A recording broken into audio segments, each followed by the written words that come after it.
fourth beast, dreadful and terrible and strong exceedingly, and it had great iron teeth.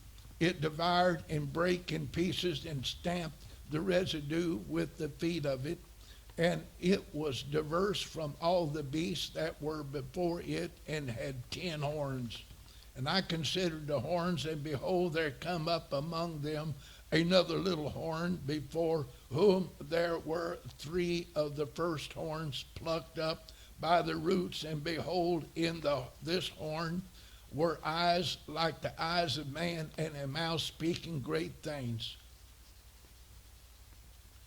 And Daniel 7:24.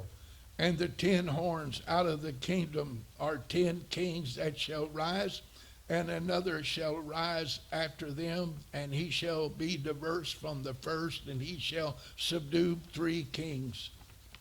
The world will be characterized by wars and rumors of wars. Matthew 24, verse 6.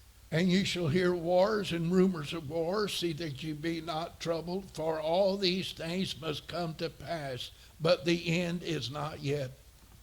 The nations will also be afflicted with internal political strife that will often lead to kingdom against kingdom or civil war. Matthew 24, verse 7. For nation shall rise against nation, and kingdom against kingdom, and there shall be famines and pestilence and earthquakes in divers places. Lawlessness will increase everywhere. Matthew 24:12. And because iniquity shall abound, the love of many shall wax cold. A prophecy that has been fulfilled on the international scene with the advent of modern terrorism. Number 6, the signs of Israel. The most important group of signs, more important than all the rest put together, is the group that pertains to the nation of Israel. One reason is because end-time prophecy focuses on Israel. Another reason Israel is so important is because the Jewish people are God's prophetic time clock. This means that very often, when God is revealing an important event that will take place in the future, he will point to the Jewish people and assert that when a certain thing happens to them, the important event will also occur.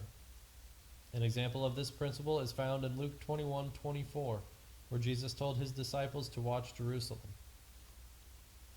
And they shall fall by the edge of the sword, and shall be led away captive unto all nations, and Jerusalem shall be trodden down of the Gentiles, until the times of the Gentiles be fulfilled. His point was that Jerusalem would be conquered and then trampled underfoot by the Gentiles until it was time for him to return. In other words, he was saying that whenever the Jews win back the city of Jerusalem from the Gentiles, it will be a sure sign that his return is near. The Romans were in control of Jerusalem when Jesus spoke these words.